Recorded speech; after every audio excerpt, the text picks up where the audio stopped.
I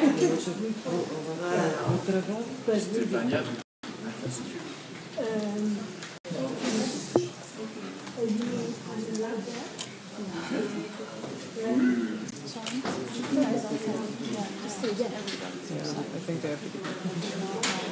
Oh, I see. It depends on whether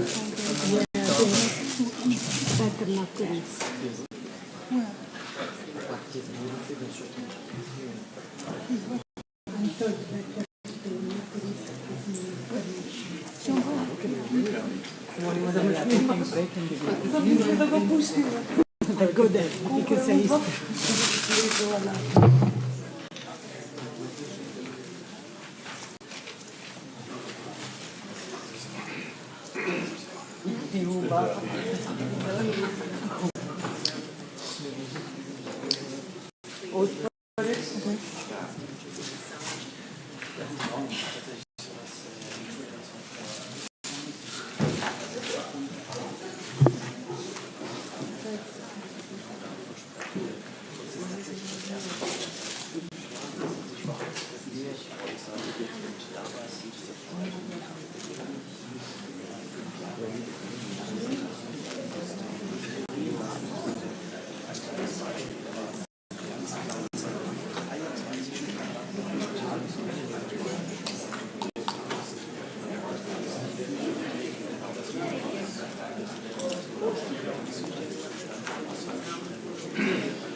questions to Mr. Assange. These proceedings will be recorded and broadcast. In addition, the interpreters must be able to follow proceedings without difficulty. Consequently, I must invite those in the hall not to talk over each other, not to interrupt, to place all mobiles on silent, and if there are those who feel the need to engage in conversation, then they will be invited to do so outside the hall. Having set out that background, I would now declare this meeting open.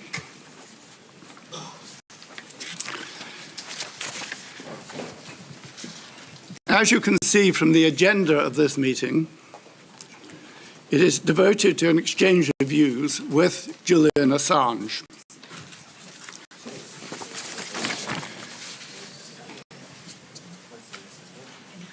And that is in light of the fact that on Wednesday of this week, the Parliamentary Assembly will hold a debate on the report prepared by the rapporteur entitled The Detention and Conviction of Julian Assange and Their Chilling Effects on Human Rights. Can I first of all ask members of the committee to indicate if they take any exception to the agenda? I take the agenda as approved. Mr. Assange, thank you for taking the trouble to attend this committee. We're extremely grateful for you doing so.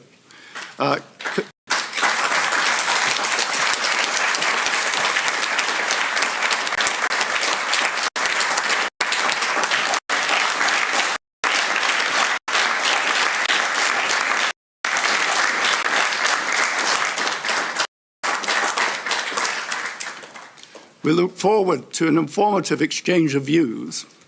Could I then begin by inviting the rapporteur to make a brief introduction? Thank you, Suna. Thank you, Chair. Dear colleagues, ladies and gentlemen. Dear Julian and Stella Assange and Kristin. I last met Julian Assange in May when I visited him in Belmarsh prison during my fact-finding visit to London. Today, I consider it a privilege to say welcome, Julian, to the Parliamentary Assembly of the Council of Europe.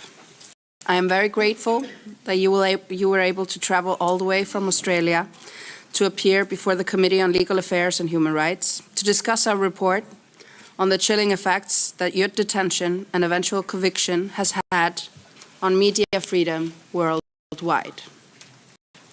Over the years, Wikileaks has published and revealed gruesome instances of war crimes, enforced disappearances, torture, corruption, abductions, and scores of different forms of human rights violations. Julian Assange did what investigative journalists routinely do. He elicited confidential information from a source and published it. Sadly, instead of prosecuting the perpetrators of the crimes so disclosed, the United States decided to prosecute the whistleblower and the publisher. Instead of convicting war criminals, they convicted the whistleblower and the journalist. We must address this injustice and learn from it so that it may never happen again.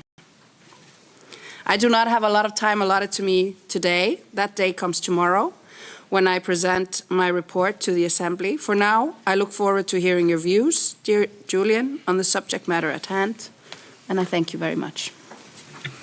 Thank you, Suna. Mr. Assange, could I please invite you to address the committee and to take, let us say, 12 to 15 minutes. But if you indicate that you wish more time, please just do so.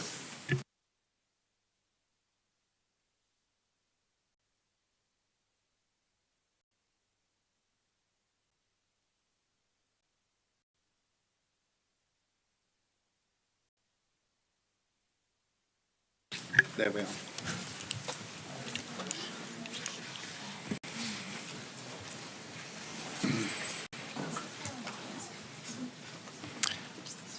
Mr. Chairman, esteemed members of the Parliamentary Assembly of the Council of Europe, ladies and gentlemen, the transition from years of confinement in a maximum security prison to being here before the representatives of 46 nations and 700 million people is a profound and a surreal shift. The experience of isolation for years in a small cell is difficult to convey. It strips away one's sense of self, leaving only the raw essence of existence. I am yet not fully equipped to speak about what I have endured, the relentless struggle to stay alive, both physically and mentally, nor can I speak yet about the deaths by hanging, murder, and medical neglect of my fellow prisoners.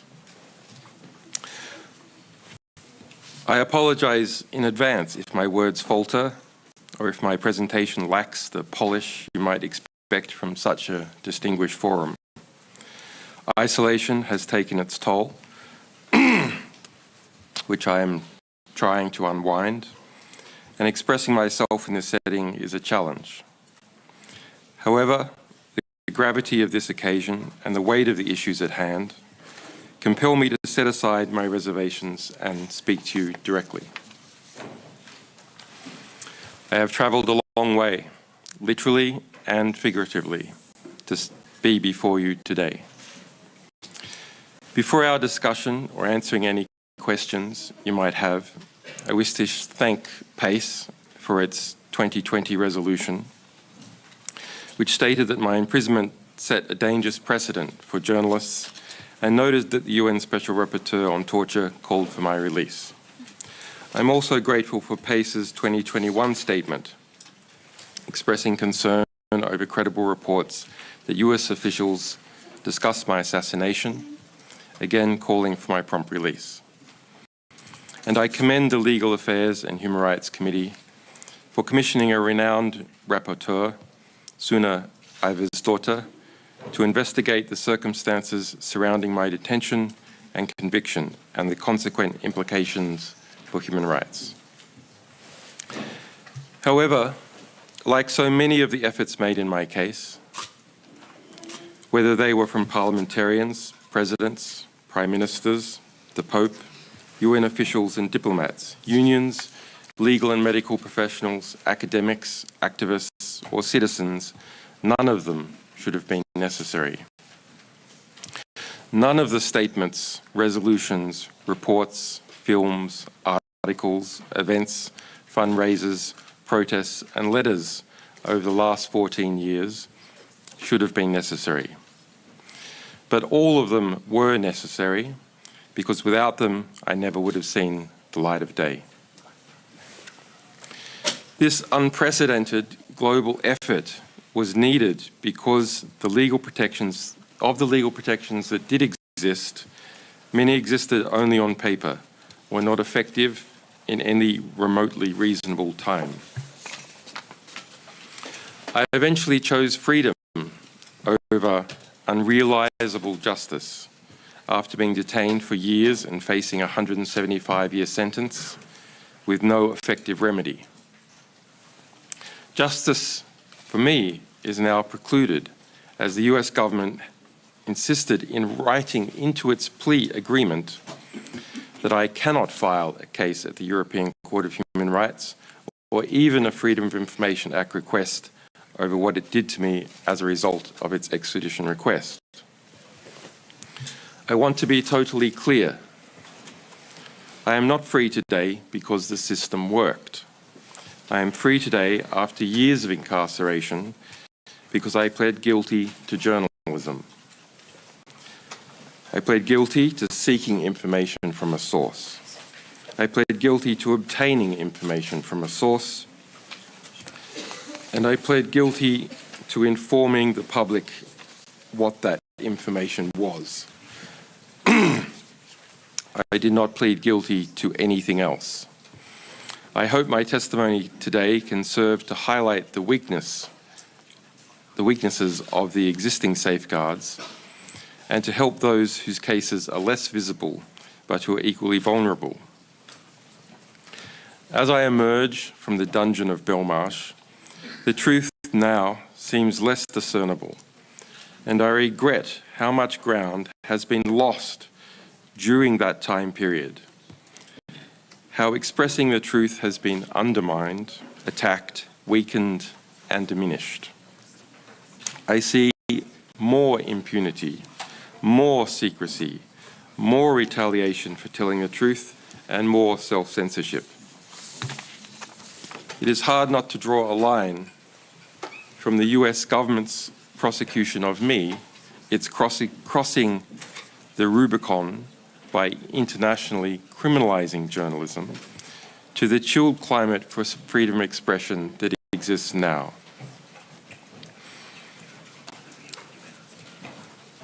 When I founded WikiLeaks, it was driven by a simple dream: to educate people about how the world works so that, through understanding, we might bring about something better.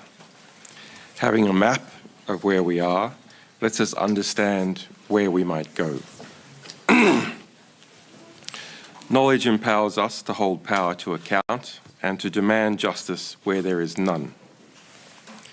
We obtained and published truths about tens of thousands of hidden casualties of war and other unseen horrors, about programs of assassination, rendition, torture, and mass surveillance.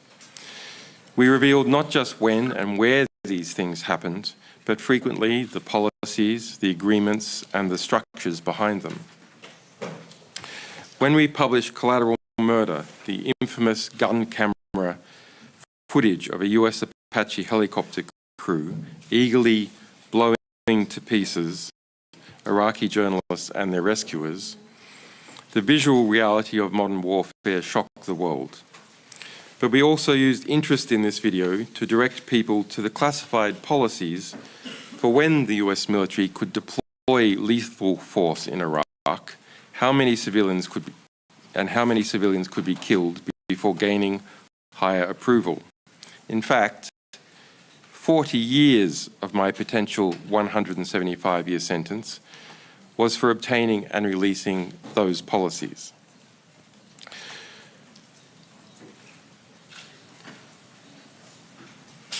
The practical political vision I was left with after being immersed in the world's dirty wars and secret operations is simple. Let us stop gagging, torturing, and killing each other for a change. Get these fundamentals right, and other political, economic, and scientific processes will have space to take care of the rest.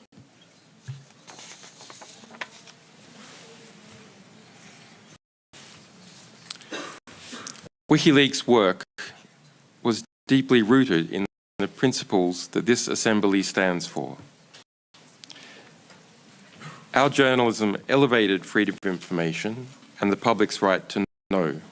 It found its natural operational home in Europe. I lived in Paris, and we had formal corporate registrations in France and in Iceland. Our journalistic and technical staff were spread throughout Europe.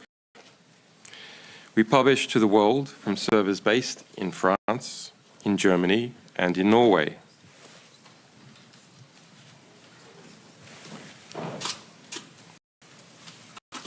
But 14 years ago, the United States military arrested one of our alleged whistleblowers, Private First Class Manning, a US intelligence analyst based in Iraq. The US government concurrently launched an investigation against me and my colleagues. The US government illicitly sent planes of agents to Iceland, paid bribes to an informant to steal our legal and journalistic work product, and without formal process, pressured banks and financial services to block our subscriptions and to freeze our accounts. The UK government took part in some of this retribution. It admitted at the European Court of Human Rights that it had unlawfully spied on my UK lawyers during this time.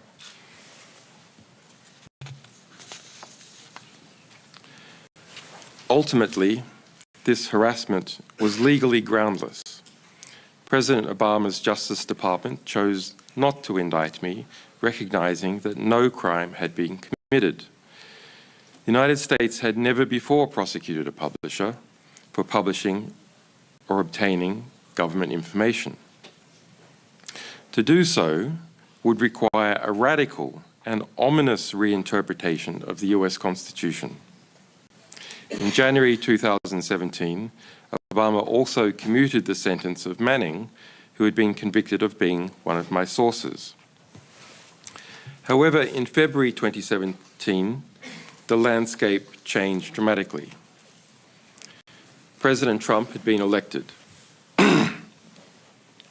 He appointed two wolves in MAGA hats, Mike Pompeo, a Kansas congressman and former arms industry executive, as CIA director, and William Barr, a former CIA officer, as US Attorney General.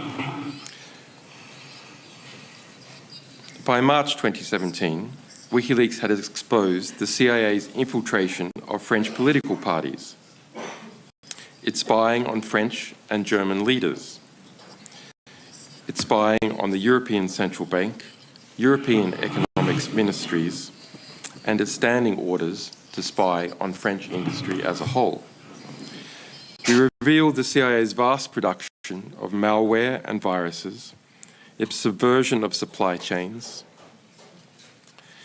its subversion of antivirus software, cars, smart TVs, and iPhones. CIA Director Pompeo launched a campaign of retribution. It is now a matter of public record that under Pompeo's explicit direction, the CIA drew up plans to kidnap and to assassinate me within the Ecuadorian embassy in London, and authorized going after my European colleagues, subjecting us to theft, hacking attacks, and the planting of false information. My wife and my infant son were also targeted. A CIA asset was permanently assigned to track my wife, and instructions were given to obtain DNA from my 6-month-old son's nappy. This is the testimony of more than 30 current and former US intelligence officials speaking to the US press, which has been additionally corroborated by records seized in a prosecution brought against some of the CIA agents involved. The CIA's targeting of myself, my family, and my associates through aggressive extrajudicial and extraterritorial means provides a rare insight into how powerful intelligence organizations engage in transnational repression. Such repressions are not unique. What is unique is that we know so much about this one due to numerous whistleblowers and to judicial investigations in Spain.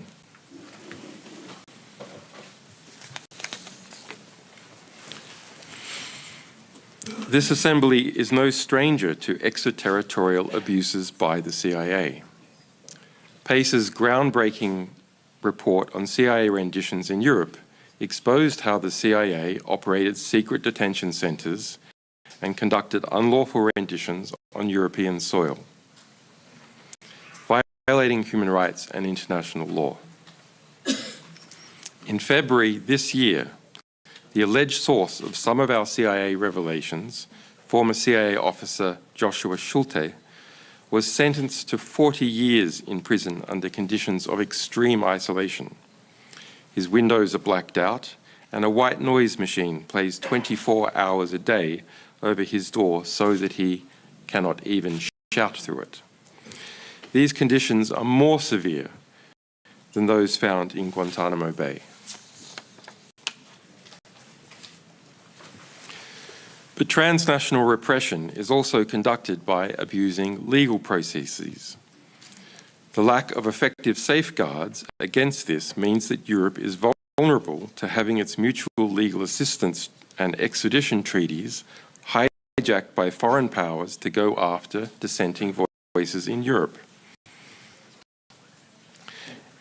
In Michael Pompeo's memoirs, which I read in my prison cell, the former CIA director bragged about how he pressured the US Attorney General to bring an extradition case against me in response to our publications about the CIA.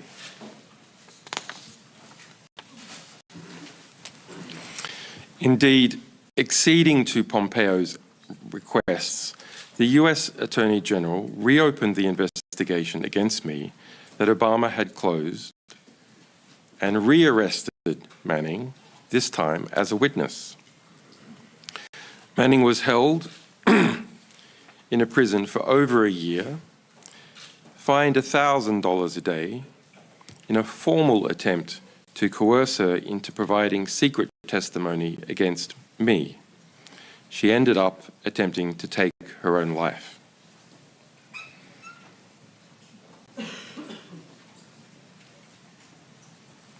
We usually think of attempts to force journalists to testify against their sources. But Manning was now a source being forced to testify against their journalist. By December 2017, CIA Director Pompeo had got his way, and the US government issued a warrant to the UK for my extradition.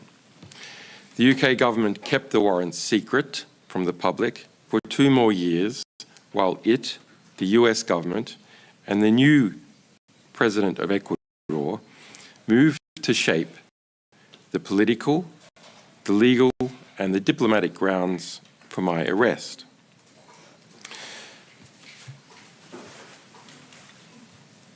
When powerful nations feel entitled to target individuals beyond their borders, those individuals do not stand a chance unless there are strong safeguards in place and a state willing to enforce them.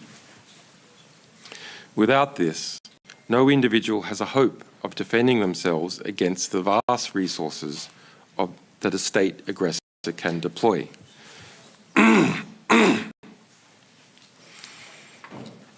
If the situation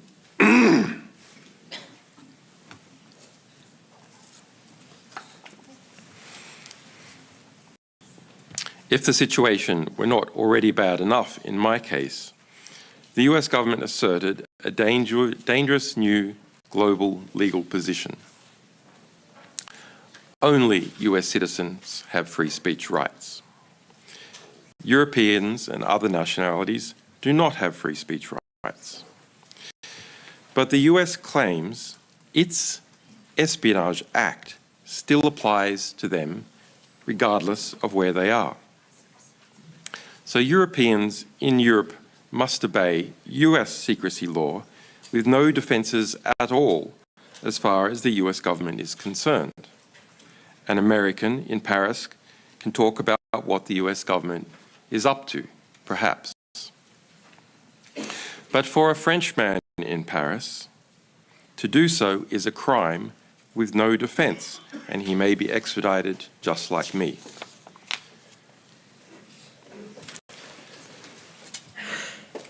Now that one foreign government has formally asserted that Europeans have no free speech rights, a dangerous precedent has been set. Other powerful states will inevitably follow suit. The war in Ukraine has already seen the criminalization of journalists in Russia. But based on the precedent set in my extradition, there is nothing to stop Russia, or indeed any other state, from targeting European journalists, publishers, or even social media users by claiming that their domestic secrecy laws have been violated.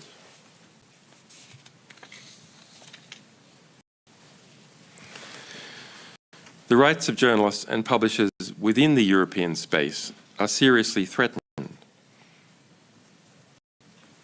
Transnational repression cannot become the norm here.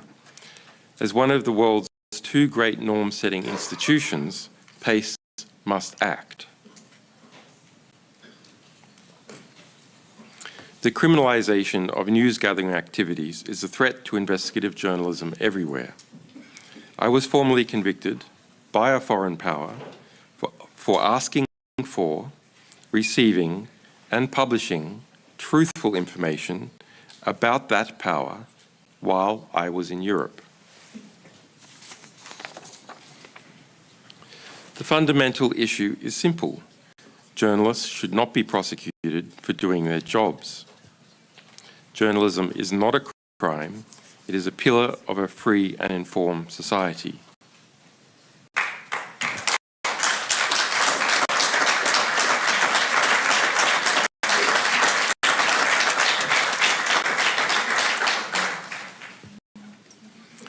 Mr. Chairman, distinguished delegates, if Europe is to have a future where the freedom to speak and the freedom to publish the truth are not privileges enjoyed by a few, but rights guaranteed to all, then it must act so that what has happened in my case never happens to anyone else.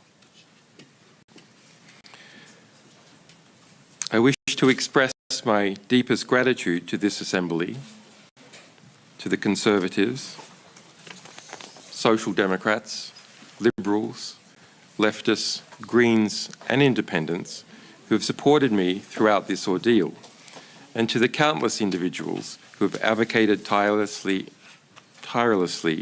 for my release. It is heartening to know that in a world often divided by ideology and interests, there remains a shared commitment to the protection of essential human liberties.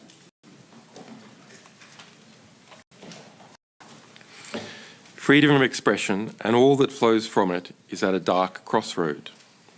I fear that unless institutions like PACE wake up to the gravity of the situation, it will be too late.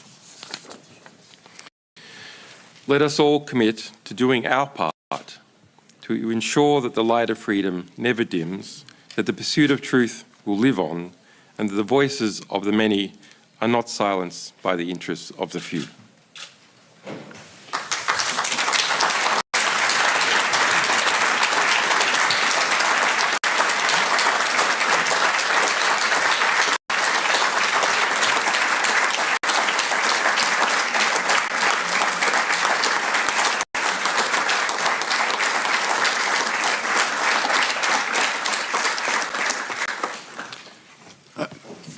Thank you, Mr. Assange, for that contribution to our proceedings.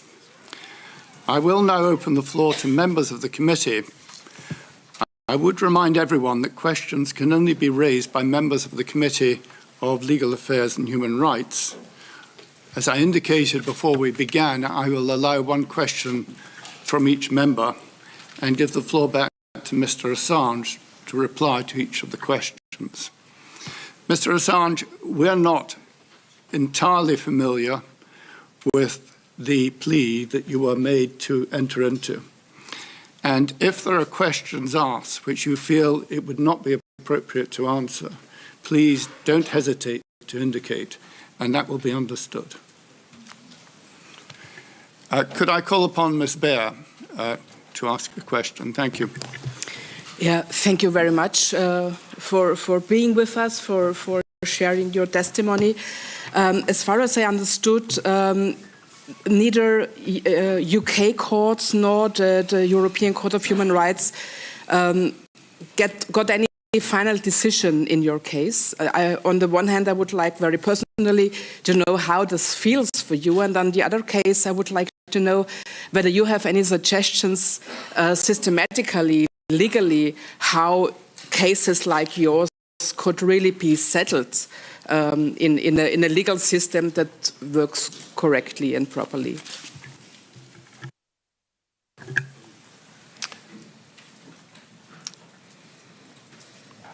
After 14 years detained in the UK, including over 5 years in a maximum security prison, and facing a 175-year sentence, with the prospect of years more in prison before being able to have a shot at the European Court of Human Rights,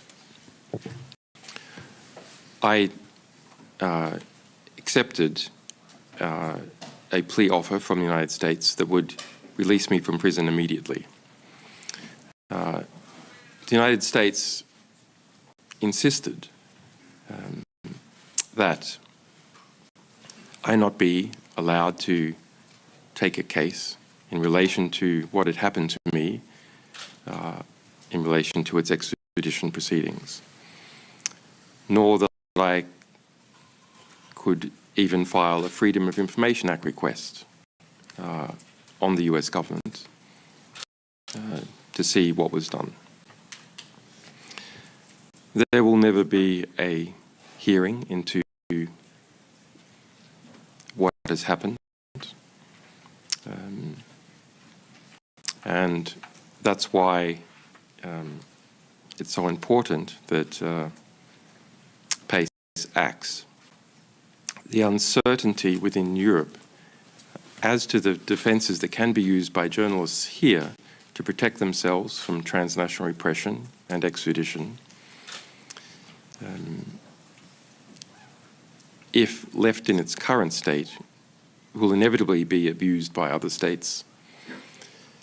So norm-setting institutions like PACE must move to make the situation clear that what happened to me cannot happen again. Thank you. Ms. Novica. Mr. Assange, it is great to have you today at the committee meeting.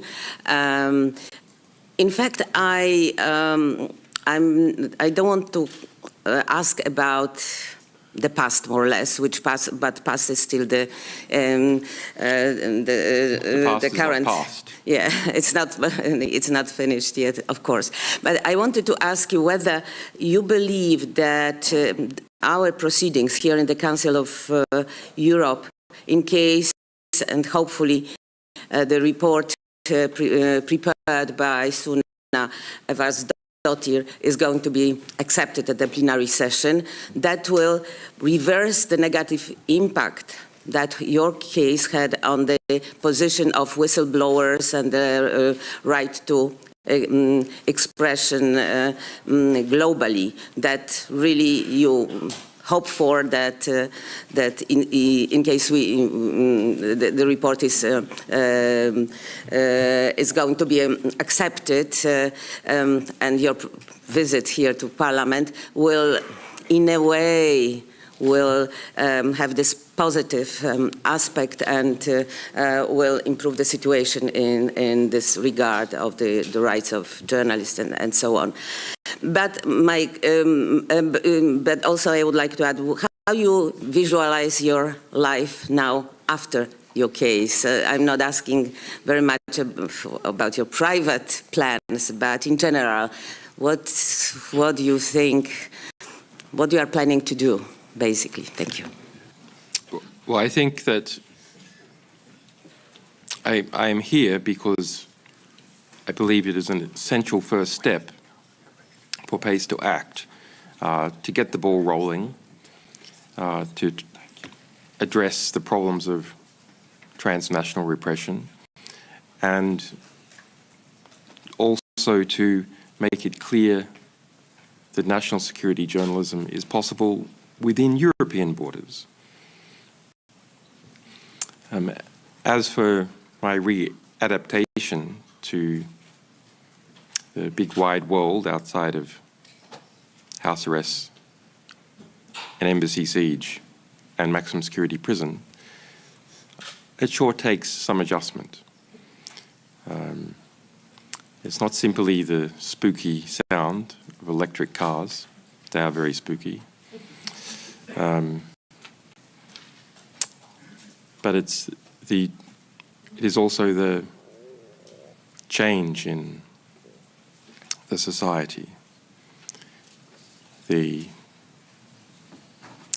where we once produced where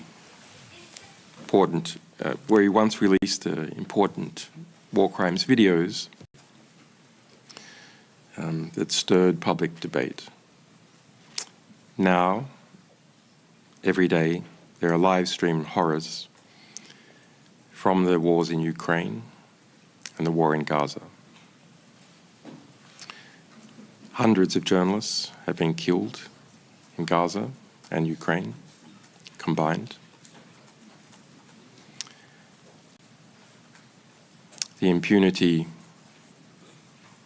seems to mount, and it is still uncertain what we can do about it.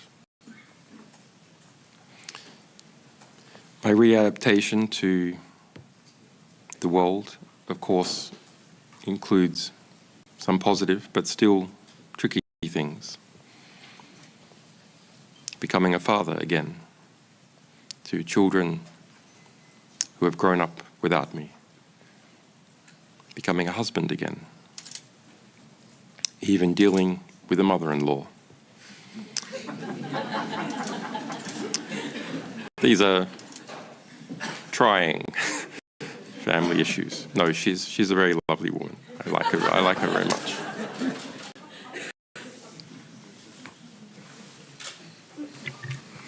Thank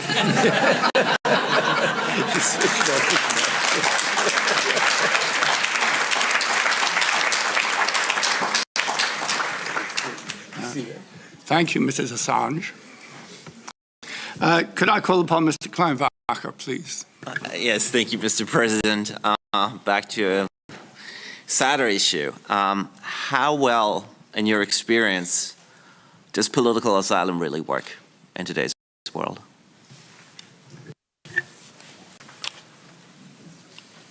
Political asylum is an absolutely essential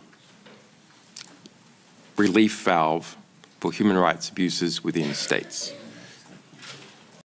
That people can leave a state that is persecuting them not only saves individual lives, it provides a mechanism where journalists can continue to report on their societies after they have been hounded out.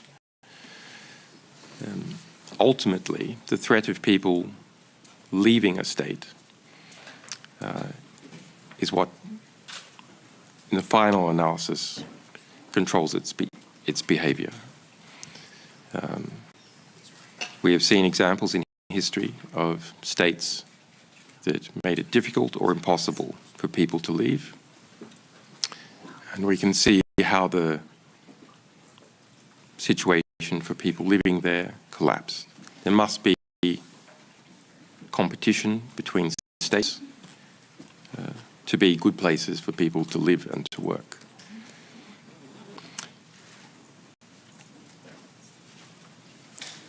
The assault on asylum through means of transnational repression is another matter. In my case,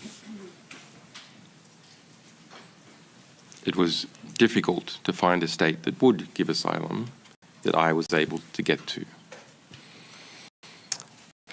There is a big gap in the asylum system for people who are not fleeing their own state, but fleeing an ally of that state, or any third state. That was my case. Asylum law does not easily cover the case where, say, an Australian is fleeing persecution by the United States. Or we could imagine a Kazakhstani fleeing persecution by Russia or China. I was not able to apply for asylum within the UK. Of course, the UK has its own particular political angle. It might have been difficult to convince the courts to give me, or in fact anyone, asylum in relation to the United States and the UK. But there wasn't even a chance, because citizens from third states are under the 1951 Convention, as it's implemented in most European states, cannot apply for asylum. Thank you, Mr. Assange. Mr. Honko, would you like to ask a question, please? Thank you very much, Mr. Assange. I'm so happy to see you here, to see Stella as well, and thank you for reminding what PACE did in the last 4 years, starting with the hearing we had in January 2020 with your father, John Shipton, with Niels Melzer, the UN General Rapporteur on torture, and very important other persons. And 3 times, I think this assembly made a clear position calling for the prompt release. And I think this assembly can a bit be proud of it because it failed in other international state organizations. There were attempts as well in the European Union Parliament, in the OSCE, but none of those could had enough courage to make a clear statement. Not enough geopolitical diversity. Sorry? Perhaps not enough geopolitical diversity. Maybe. So I'm very happy. Maybe a question on the extra juridical repression you talked about in the end, because this is one of the most shocking for me, that there is a law in the US on freedom of speech, which is not for other citizens, but there are laws that can be applied to other citizens.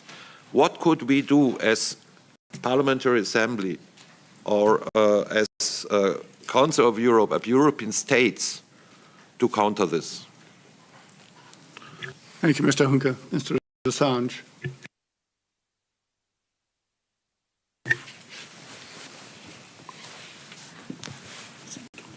In the final UK High Court case, which I won and the US appealed against,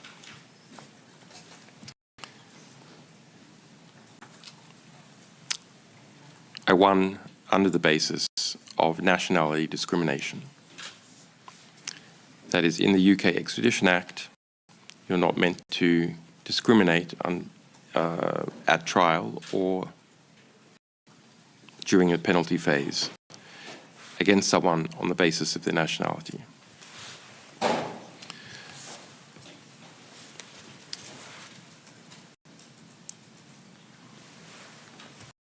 The US tried different tricks to get around that in the UK system, and it was uncertain whether I or the United States would ultimately prevail. However, there is nothing in the European Charter that prevents nationality discrimination in relation to extradition. So this is a small protection that was hard to use within the UK Extradition Act. But it's not clear that it exists in most European states.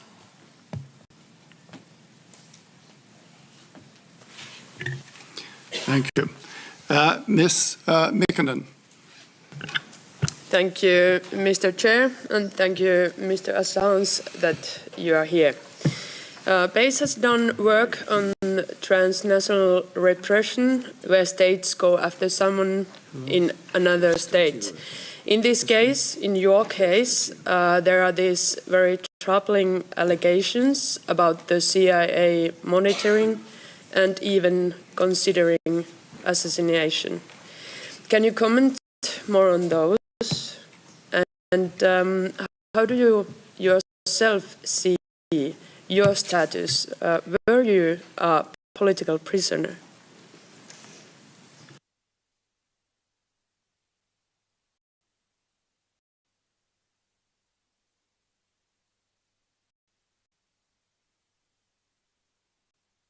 The first part of your question was about the CIA. The second part was about, do I see myself as a political prisoner?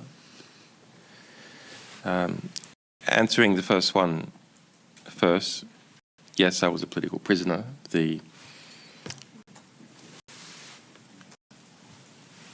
political basis for the US government's retributive acts against me was in relation to publishing the truth about what the US government had done. Then in a formal legal sense, once the US proceeded with its legal retribution, it used the Espionage Act, a classic political offence. In relation to the CIA's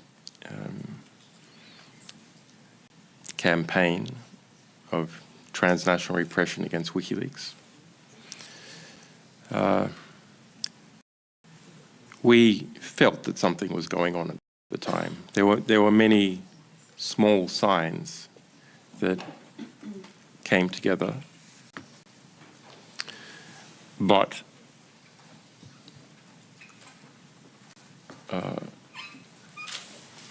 having an ominous feeling and some subtly put tips from a whistleblower in one of the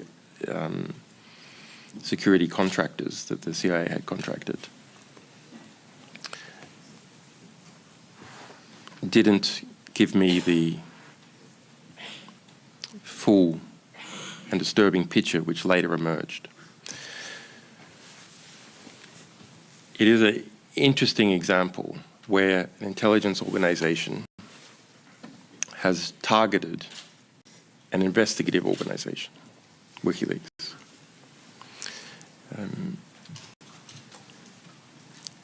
As a result of our investigations, a criminal case in Spain, and in particular work done by US journalists, which under the precedent that has been established in my case might well now be themselves criminal,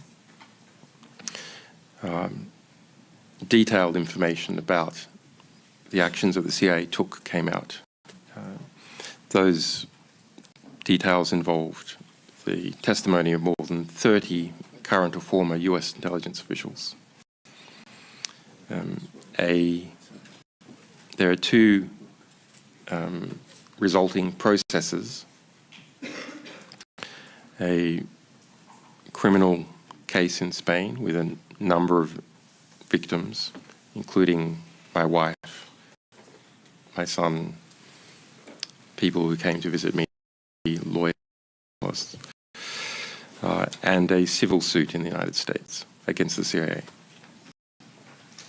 In the United States, the CIA has, in response to that civil suit, declared formally by the CIA Director and the Attorney General state secrets privilege to knock out the case. The claim is that the CIA may have a defense, but that defense is classified. And so that the civil case cannot go forward. So it's complete impunity within the US system. Thank you. Mr. Rakan, could I invite you to ask a question? Mr. Assange, if you could go back in time, would you do everything the same? And if not, what would you do differently? I'm not asking just in the terms of personal cost that you suffered, but also in terms of effectiveness or impact of what you tried to do. Thank you. This is a very deep question about free will. Why do people do things when they do them? Looking back, we were often constrained by our resources, the number of staff, by secrecy that was necessary to protect our sources.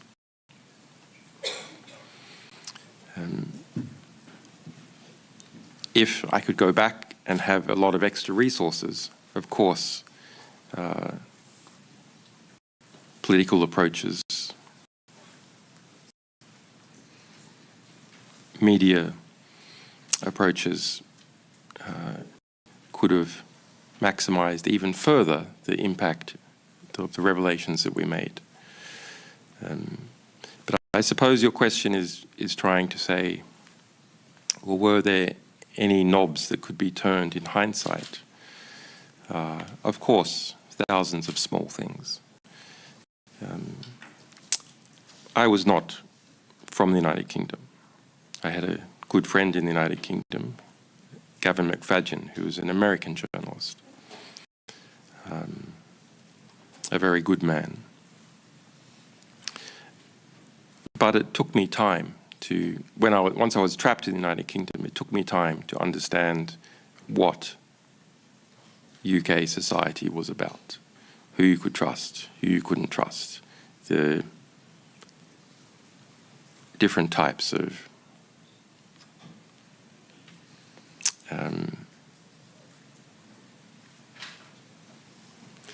maneuvers that are made in that society.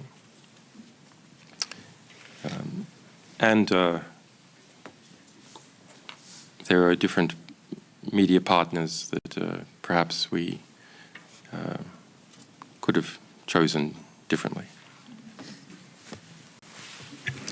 Thank you. Mr. Chope, could I invite you to address the question? You were the subject of a European arrest warrant issued by Sweden.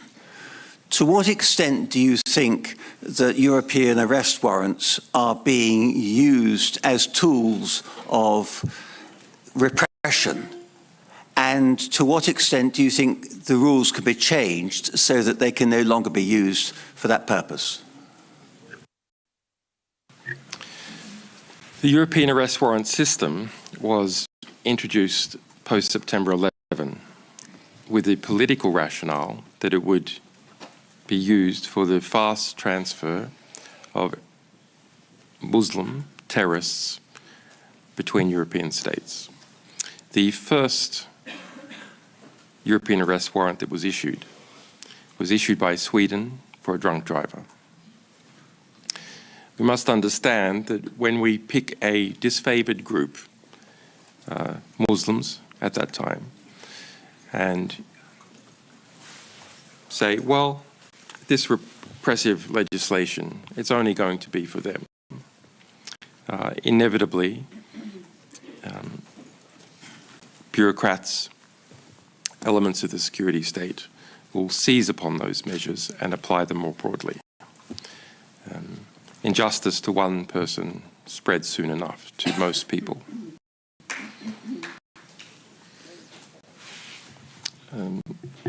I don't know the statistics on how often arrest warrants are abused. There was an attempt to extradite me without any charge from the United Kingdom by Sweden.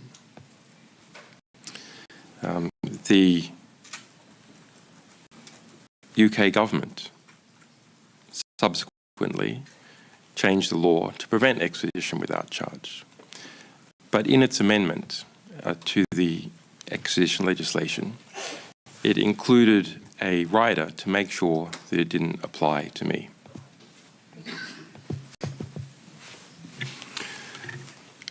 Thank you.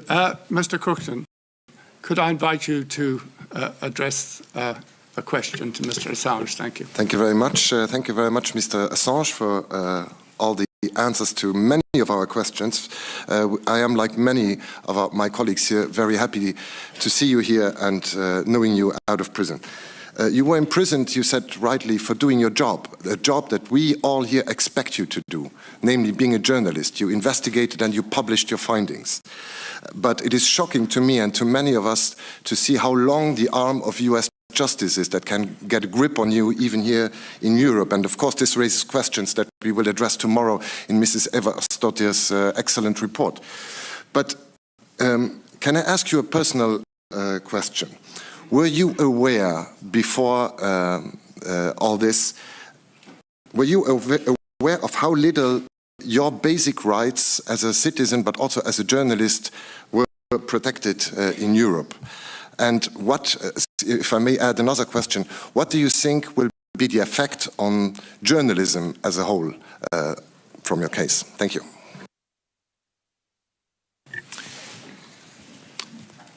We performed a legal analysis to understand what the abilities and limitations were within Europe for publishing documents from a number of different countries, including the United States.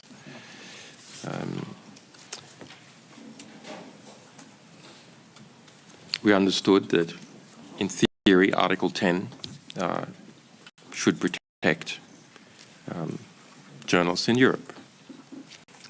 Similarly, looking at the US First Amendment to its constitution, that no publisher had ever been prosecuted for publishing classified information from the United States, either domestically or internationally.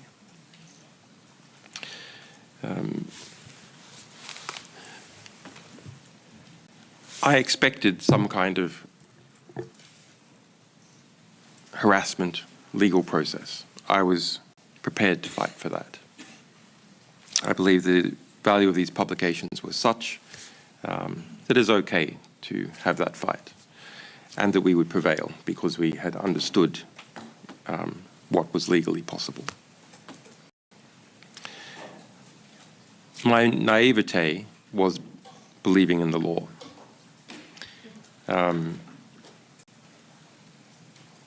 When push comes to shove, laws are just pieces of paper, and they can be reinterpreted for political expediency.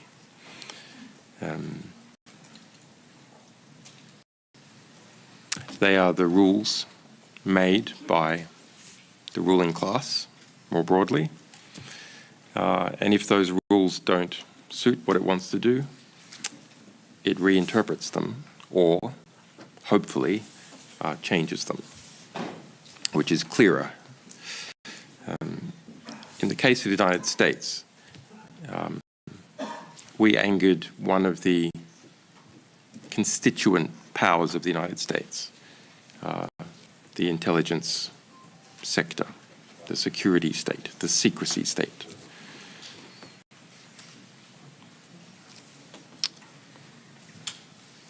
It was powerful enough to push for a reinterpretation of the US Constitution. The US First Amendment seems pretty black and white to me. It's very short. It says the Congress shall make no law restricting speech or the press.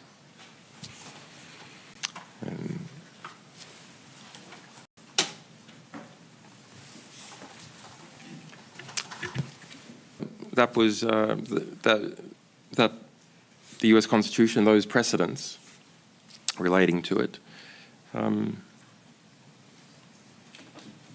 were just reinterpreted away. And yes, perhaps ultimately, if it got into the Supreme Court of the United States and I was still alive in that system, I might have won, depending on what the makeup was of the US Supreme Court. But in the meantime, I had lost 14 years on the house arrest, embassy, siege, and maximum security prison.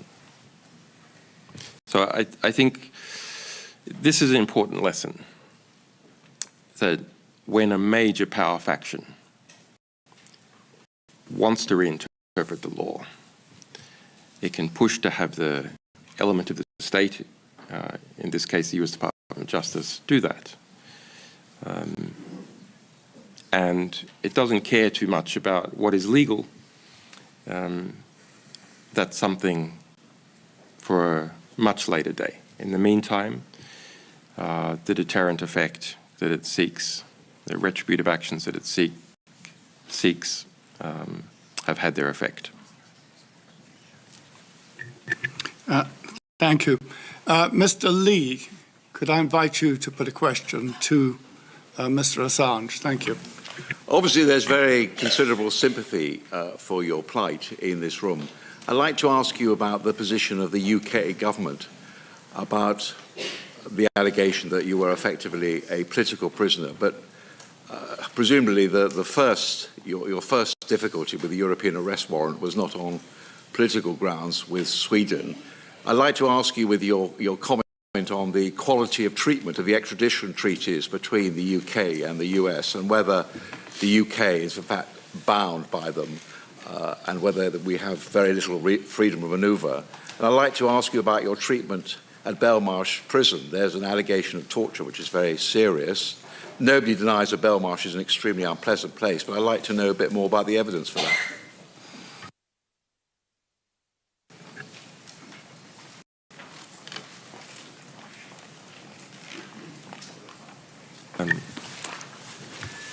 The US-UK extradition treaty is one-sided. 9 times more people are extradited to the United States from the UK than the other way around. The protections for US citizens being extradited to the UK are stronger.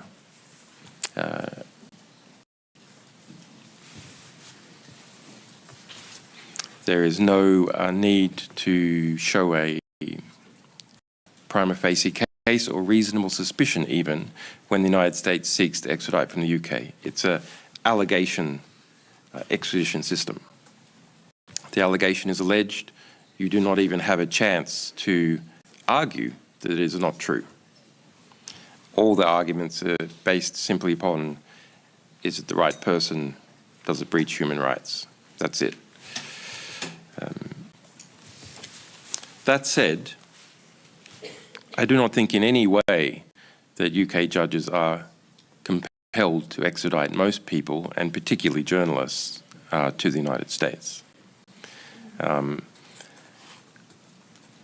Some judges in the UK found in my favour at different stages in that process. Other judges did not.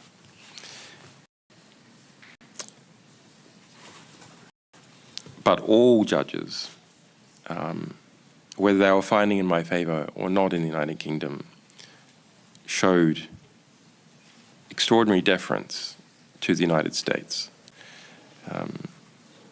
engaged in astonishing intellectual backflips to allow the United States to have its way on my extradition and in relation to setting precedents that occurred in my case more broadly. That's, to my mind, a function of the selection of UK judges, the narrow section of British society from which they come, their deep engagement with the UK establishment, and the UK establishment's deep engagement with the United States, whether that's in the intelligence sector, BAE, which is now the largest manufacturer in the United Kingdom, a weapons company, BP, Shell, and some of the major banks. The United Kingdom's establishment is made up out of people who have benefited from that system for a long period of time. And almost all judges are from it. They don't need to be told explicitly what to do. They understand what is good for that cohort. And what is good for that cohort is keeping a good relationship with the United States government. Belmarsh prison. Thank you. Mr. Lee, as I indicated earlier, one question from each member of the committee. Thank you. Mr. Efterton. Statue, yeah. A statue, I apologize. I'm very glad and very happy seeing you free man, Mr. Assange. That was Constantine. And I think that one of the major lessons learned from your experience and the treatment you had is that the misuse of a legal process, the arbitrary application of a legislation may render it a mean or a tool of repression or an incitation to silence. Can I have your comments on that, please?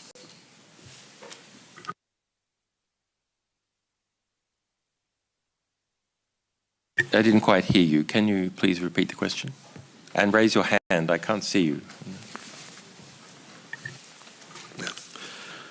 I mean, what comes out from your experience and the treatment you received is that the misuse, the arbitrary misuse or manipulation of a legal process can or may render the application of a legislation or the legal process a tool, a mean of repression and incitation to silence instead of a uniform application of law in a rule of law society.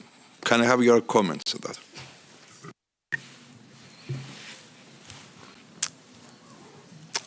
Lawfare is the use of the law to achieve ends that would normally be achieved in some other form of conflict.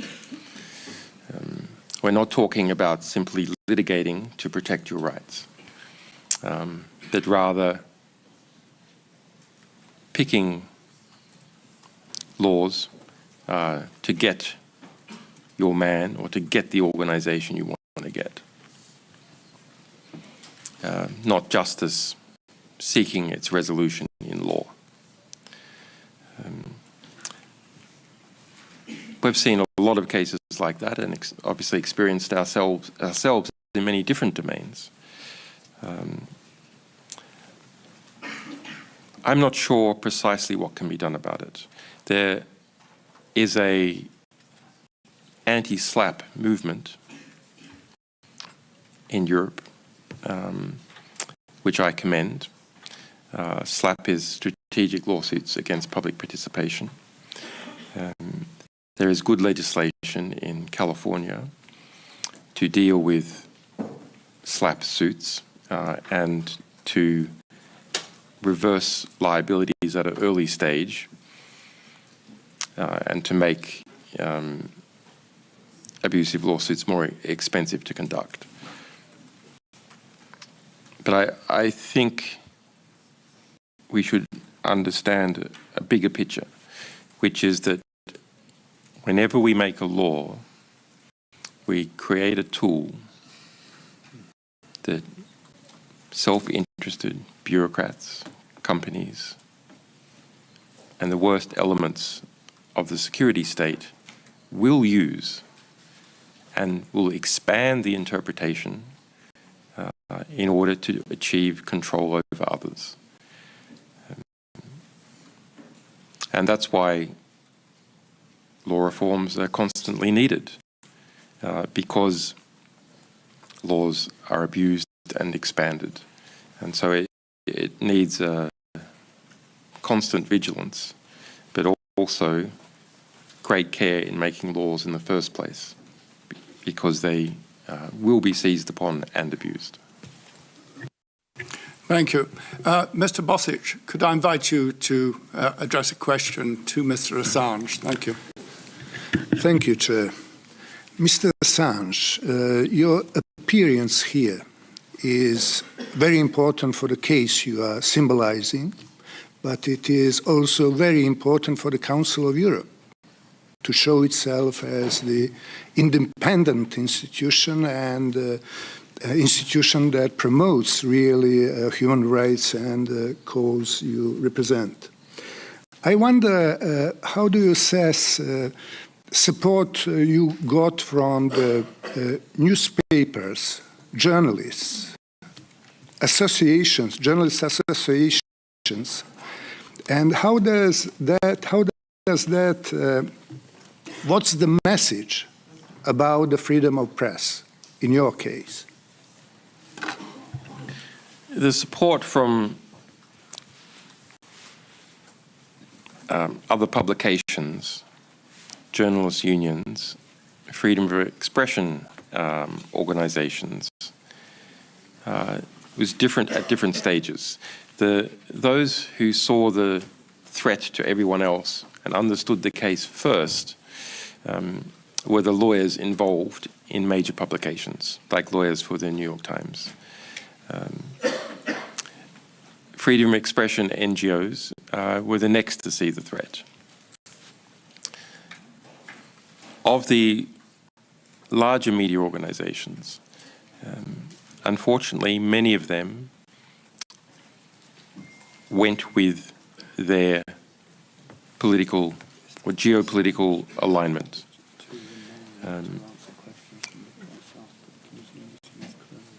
So it was easy to gain support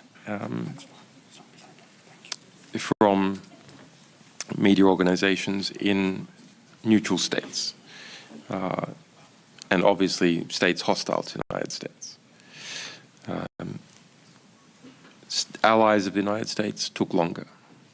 Media organizations within the United States, the journalists there, not the lawyers, but the journalists, took longer still.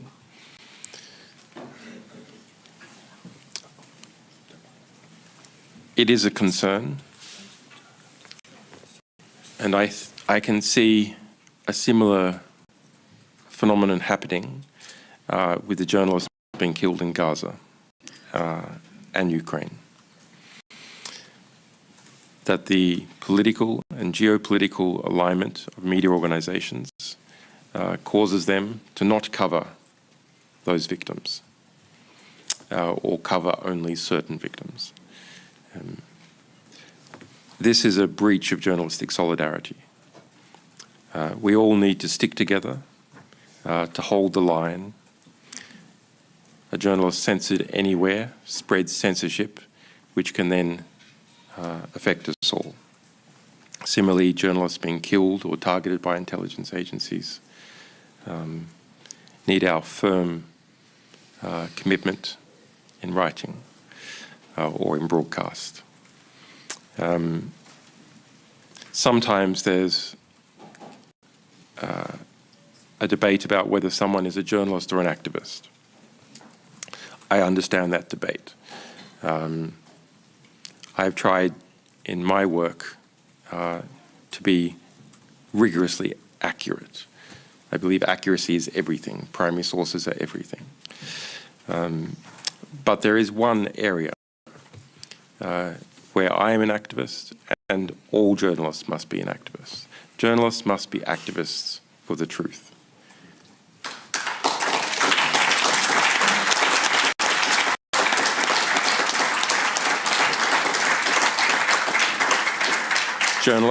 Journalists must be activists for the ability to convey the truth. And that means standing up for each other and making no apologies about it. Thank you.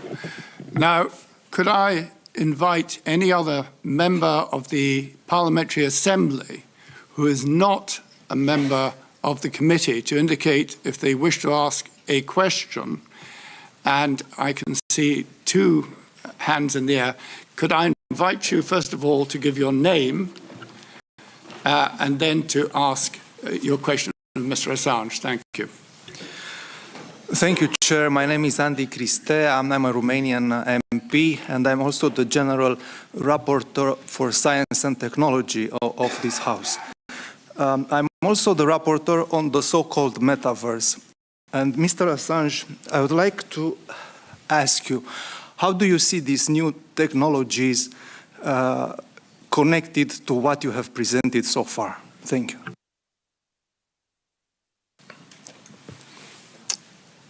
I'm very interested in technology. I was a computer scientist from a young age, then studied mathematics and physics, cryptography. It's with that cryptography that we set about our system to protect sources and protect our own organization. I am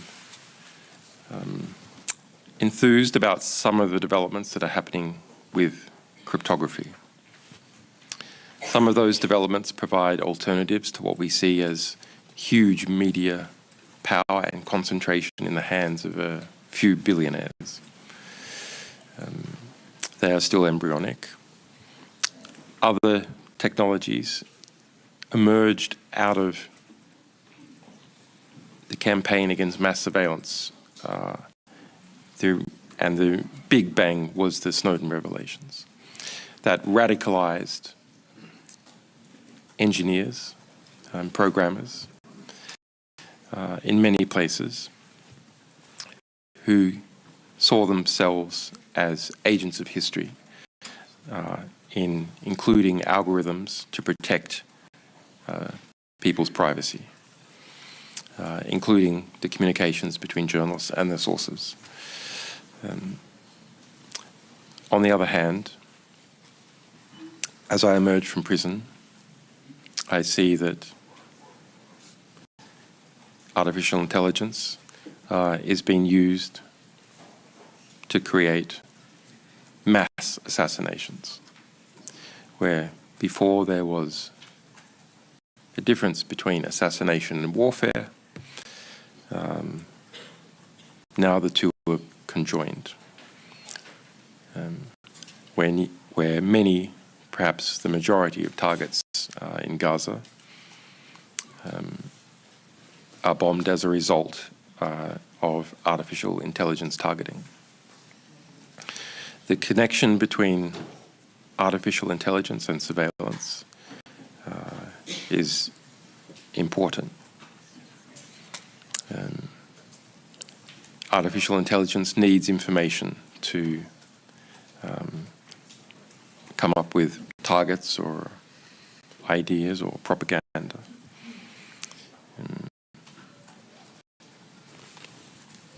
And when we're talking about the use of artificial intelligence to conduct mass assassinations, surveillance data from telephones, internet, is key to training those algorithms. So there's a lot has changed. Some things have remained the same. There's a lot of opportunity and a lot of risk. I'm still trying to understand where we are, but hopefully we'll have something more useful to say in due course. Thank you, Mr. Assange. Now, there was an indication from another member of the Assembly. Could you please introduce yourself by name? Thank you. Yes, thank you, Mr. Chair. My name is Sevim Dadilen. I'm from Germany, member of the Foreign Affairs, someone who knows Julian since 2012 from the Ecuadorian embassy as the first member of parliament who has visited him. So Julian, I'm very happy to see you as a free man now in Europe. Welcome. And I was just going to ask you about the war crimes. The US war crimes that you published are still unpunished, still till today. The journalists are dead, and now there are presumably new war crimes in the proxy wars, such as in Gaza and currently in Lebanon. So my questions are, how would you advise a journalist to deal with this current situation, first? And the second is, what do you think is the role of parliamentarians in this regard? Thank you. Mr. Assange.